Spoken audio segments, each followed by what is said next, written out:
Labour has been accused of plotting to betray Brexit after Chancellor Rachel Reeves confirmed the UK could join a new EU customs union. She said the UK was happy to look at a proposed pan-European and Mediterranean customs framework. But the Chancellor was condemned as clueless by Reform MP Richard Tice. EU Trade Chief Maros Sefcovic has suggested Britain could join the arrangement, known as the Pan-Euro-Mediterranean Convention. It includes the EU as well as Norway, Switzerland, Turkey, 6 Western Balkan countries, Ukraine, Morocco, Syria, and Palestine. And Ms Reeves said today, "It was really interesting to see Maros Sefcovic this week suggest the UK might be welcome in that pan-European and Mediterranean customs framework. We are absolutely happy to look at these different proposals because we know that the deal that the previous government secured is not working well enough." The Chancellor told Sky News Sunday Morning with Trevor Phillips, "It's not working well enough for small businesses trying to export, it's not working well enough for larger businesses either. We're grown-ups who admit that whereas the previous government said there were no problems at all. And where there are constructive ideas we are happy to look at those, as long as they're consistent with the red lines we set out in our manifesto. The arrangement is designed to make it easier for the countries to trade with each other by establishing common rules for determining where goods have come from." However, critics have warned that joining could make it harder for the UK to sign new trade arrangements with the US. And Reform MP Richard Tice said, "Clueless Rachel wants to constrain the UK into a higher regulatory regime with no growth and high taxes. This will reduce growth and we should be going in the opposite direction." The government hopes to begin trade talks with new US President Donald Trump within weeks in a bid to convince Mr. Trump not to impose tariffs on imports into the US from the UK. Prime Minister Sir Keir Starmer has insisted the UK can do a deal with the US while also improving or resetting relations with the EU. The Prime Minister said, "We don't accept the argument that there's a binary choice between a reset with the EU and a deal with the US." The Treasury is believed to have carried out an assessment of the potential impact of trade tariffs but has refused to publish the figures. Liberal Democrats have laid down a House of Commons motion designed to force the government to release the data. A report by the International Monetary Fund has warned that Mr. Trump's threatened protectionist policies could damage economies across the globe. It said, an intensification of protectionist policies, for instance, in the form of a new wave of tariffs, could exacerbate trade tensions, lower investment, reduce market efficiency, distort trade flows and again disrupt supply chains. Growth could suffer in both the near and medium term, but at varying degrees across economies. Here is a summary of Internet users' reactions. I'm supporting Hounslow, West London, taking back its sovereignty from London. It's called Hexit and we want to control our own borders and laws. There are 31 other London boroughs controlling Hounslow and we have to put an end to that. It doesn't mean we don't want a good relationship with the rest of London, but we also want relationships with the South East, and the North, and perhaps even Scotland. When the other London boroughs see how successful Hounslow is, I'm confident that they will all want their independence.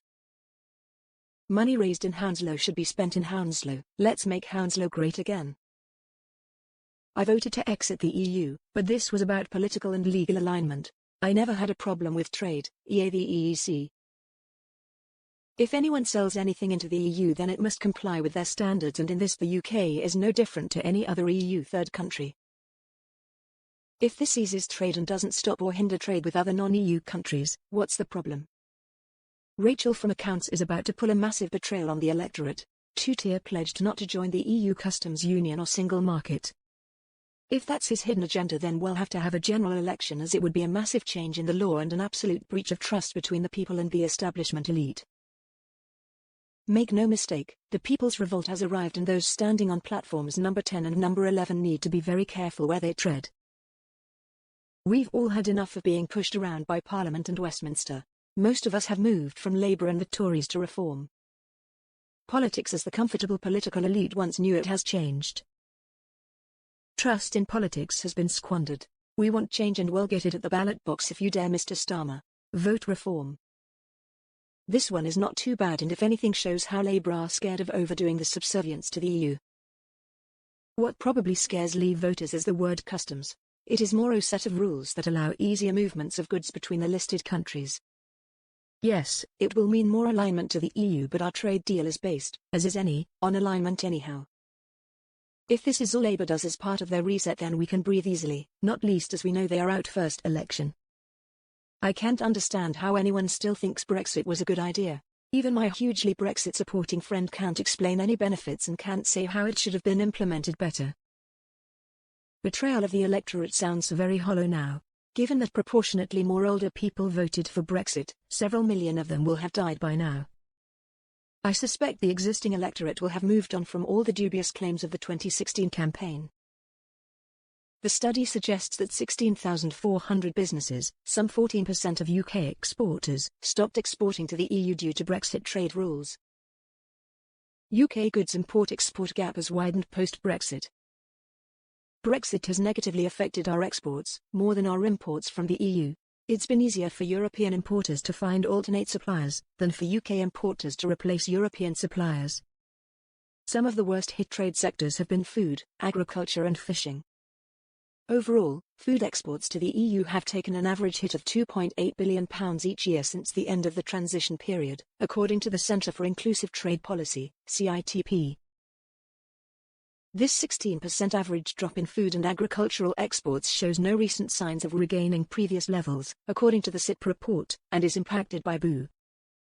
Within the dairy business, 1 in 12 farmers has had to cut production in 2024, according to a poll from Arla Foods UK, with 56% of dairy producers saying it is harder to recruit workers post-Brexit and COVID.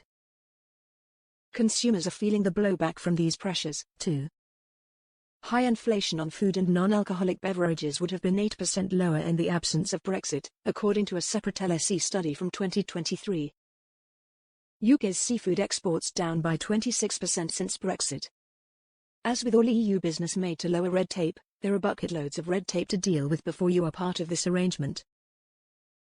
It took 2.5 years for Moldova to join, so if Starmer does not agree to sign up within weeks, he and Labour might struggle to get it all done and dusted before they are ousted from office. Some are much quicker, 7 months. To be fair, the average appears to be 2 years or so. Morocco was 7 years. Will it be worth it, giving reform even more votes for something that may time out? The more you dig deeper, the easier it is to understand why pro-EU papers are a tad muted on this arrangement. It only affects 1 to 2.8% of UK exporters according to The Guardian itself.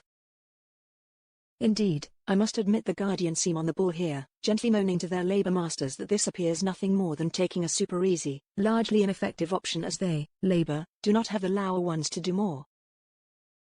And of course, that would be down to fear of Farage. Once again Nige shapes our history. Britain is, in spite of Reeves and Miliband, predicted by the IMF to have more economic growth in 2025 and 2026 than France, Germany and Italy, the EU's largest economies. That's the IMF, an organization that never supported Brexit. Imagine what our growth could be if we had an elite that really did like Britain, didn't dislike all of us British people, and our farms and our factories and our culture and our history, and believed in Britain being an independent, sovereign nation rather than a junior EU colony. Starmer has one aim for this government, to drag Britain back under the heel of the EU. Nothing else matters. Which is why Rachel from Accounts trashing the economy, Pixie Cooper spreading discord and division, Lammy upsetting everyone he speaks to, and Mad Miliband killing off what remains of our industry and energy supplies are all able to get away with their dangerous and damaging actions.